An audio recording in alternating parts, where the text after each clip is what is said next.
Hello, hello, hello.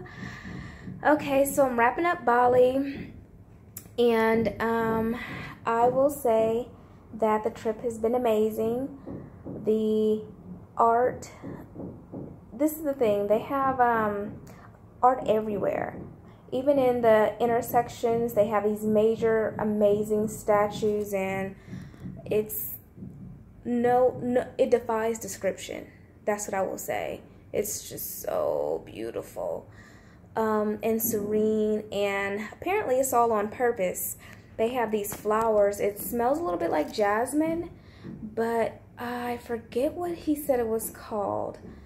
But it's on purpose. It's all a part of the plan. They have these flowers all around for aromatic therapy purposes.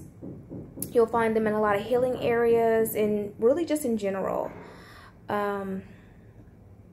Okay, so from the start to now. So step one was the flight. It was 15 hours to Hong Kong and then 4 hours from Hong Kong to Bali.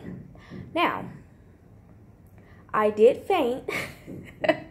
I did faint on the flight from SFO to Hong Kong, but I think it's because maybe I had one too many cocktails. And the funny part about it is I literally didn't even know I fainted.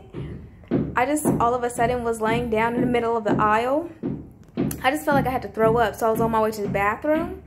And so I'm on my way to the bathroom. I don't know, then all of a sudden I'm just on the floor and there's a pillow under my feet and they're like, "Hey, can you hear me? Say something if you can hear me. And if you can hear me, get up. We need you to get up. Can you move?" And I was like, what? And still, I'm not even thinking that I fainted at this point. So, I'm just sitting there and we're talking and I was like, no, I'm fine. I really gotta throw up. And so they hand me these bags and they're like, no, let her be, just let her sit there. They're like, we're gonna see if we can get you in a better seat. And I was like seriously? I just need to throw up. And so I'm throwing up in this bag they give me and I almost fill it up, I'm sad to say. It was a lot, but I guess it needed to be done because as soon as I finished throwing up, that was it. I was pretty much done. So Hong Kong was really cool. I didn't leave the airport. I didn't have enough time to feel confident about leaving and coming back on time.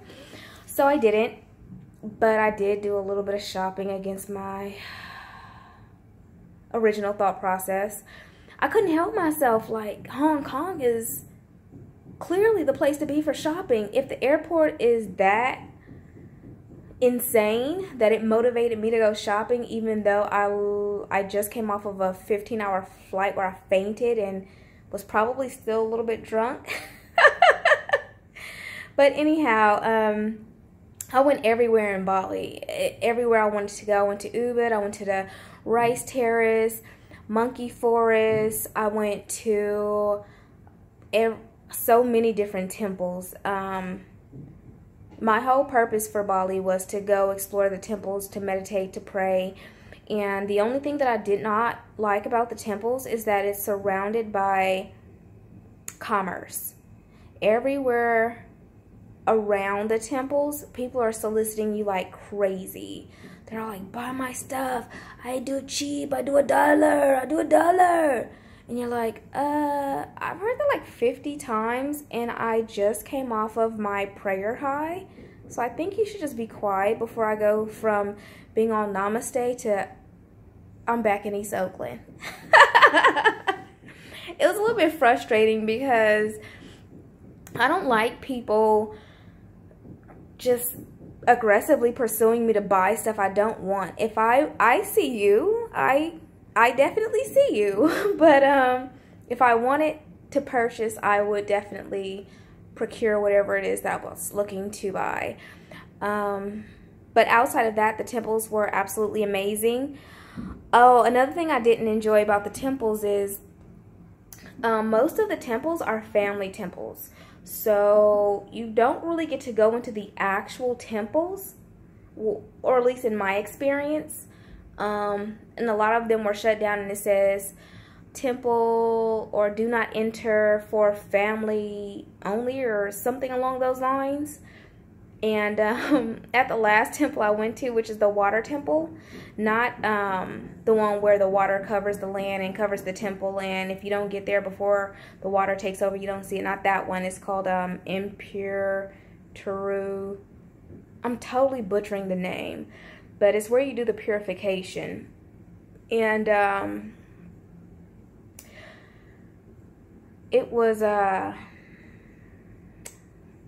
again, it just defies description, but it was my favorite temple. You have to wear a sarong when you get there, and then they give you another water sarong. Oh, another thing is that so you pay to get into every single place you go into, but along the way they ask you for a donation. And for that purifying temple, they actually, first you have to pay to get in. Then they ask you for a donation for the sarong that you have to give back. Then you have to purchase a water sarong, because the first sarong that you made a donation for can't get wet. But yeah, it was absolutely amazing, and I just wish that I could live in a place that was just so beautiful, and the people are just so humble and nice and welcoming and sweet and good spirited. My hotel is exactly, I'm at J4 Hotel in Kuta, and it is exactly like it looks online. The only problem is that this is my 4th room because the other ones had mildew and mold in it, but she was super sweet about it. She didn't give me, you know, the American attitude like, so she's like, no. She like seriously grabbed like 3-4 room keys, and she said, you tell me where you want to stay. We'll go look at all of them, and then you say. They all look exactly the same, but because I have asthma, I didn't want to run the risk of being in a room with mildew and mold, and plus it's disgusting. Maybe as a tip, I will let them know that just a little bit of bleach, whole problem will disappear. So that was that. The food, if you are a traveler who deems food important on your trip, not Bali. I did not enjoy the cuisine as much as I don't know that I thought that I would enjoy the cuisine, but I did not enjoy it. The curry was pretty good. The one restaurant I went to after the temple, where I had the purification ceremony, the food was really good. The ambiance was perfect. My driver was amazing. And literally you can hire a driver for like 40 bucks a day. And I do mean all day. Seriously, by the time that I got back, I was ready to go to sleep. It was an up at 8 a.m., not back until 5 or 6, maybe even 7 p.m. like trip. I can't even take Lyft from Oakland to San Francisco for $40. So for me, I felt like it was a complete bargain. Again, everybody's so sweet. There's no infrastructure here. So navigating, a lot of people rented the Vespas, which is very popular. One thing that I felt was very dangerous is that these little Vespas, they hover around the vehicle. So you'll see a vehicle and there'll be like 4, 5, 6 Vespas just kind of like a whale with a bunch of gillfish like near it. That's kind of what it seemed like to me. And they all kind of like turn and maneuver, and no one really knows whose turn it is because there's no stop signs, there's no stop lights. Every now and again there will be a stoplight, and it's so random. And it doesn't make it any more clear because it'll be like a stoplight, but there's like 8 lanes of traffic doing random things, and plus the steering wheel's on the other side. They drive on the opposite side of America. So the whole thing was quite confusing, and everywhere you go they're like, hey, do you want to rent? Do you want to rent? And no, because I don't want to die. Plus, I don't even like driving at home. So I'm on vacation. So no, thank you. I do not want to drive. Let's see. What can I say about Bali? Everything was perfect. The room is great. The It was very easy to book my driver. You just go to the concierge and you guys work out the plan together. You let them know where you want to go. They know everything because they do this all day, every day. Come with your A game for negotiation because this is what they do. My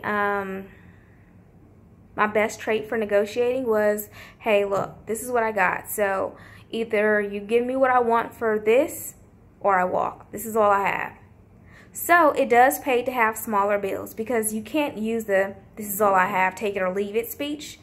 And then you negotiate 50,000 of the roops here and then you whip out 100,000. They're like, I thought that was all you had. So, oh, I learned some really good trivia about Bali. One, you cannot build more than 6 stories up.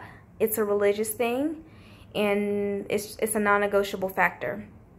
And the second thing that I thought was really interesting is that I noticed that I didn't see any residential, and so I asked my driver, where are the residential areas? And he said that basically wherever you rent or own, that's your storefront.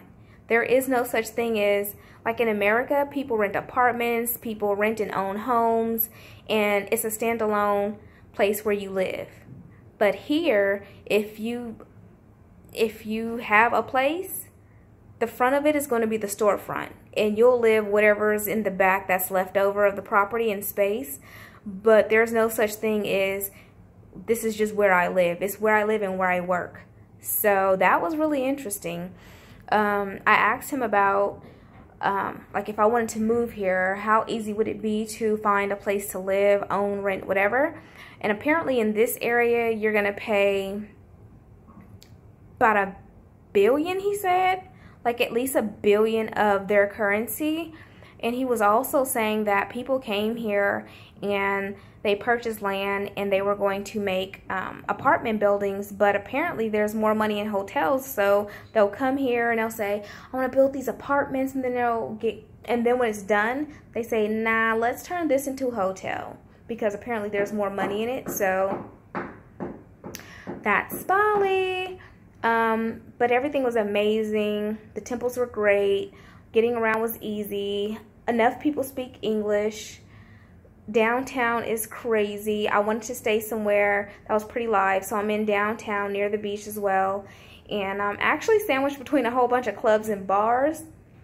So 10 years ago, I would have felt like I struck gold. But today, I'm like, oh, wow, music is so loud. Oh, wow. Is it midnight? Like, are you guys going to sleep? So, cheers to being 37. Yay! I think I'm getting old. Anyhow, Bali was a blast. Birthday behavior continues.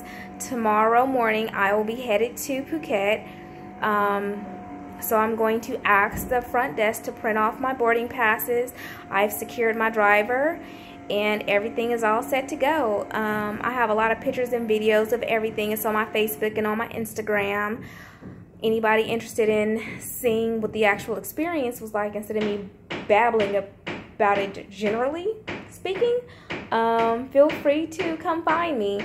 I am Sakari, and I'm pretty easy to find. If you're truly interested, I'm more than happy to share, because I think it makes a difference to know how to travel. And I will say this is the easiest place to travel. I didn't have to get a visa. I didn't have to take my shoes off to go through the metal detectors. So I am a happy camper, and I will come back with part 3 of my video blog travels when I get to Phuket. So that's a wrap for Bali. Hope everybody finds this helpful and enjoys me, or at least my information. Ta-ta!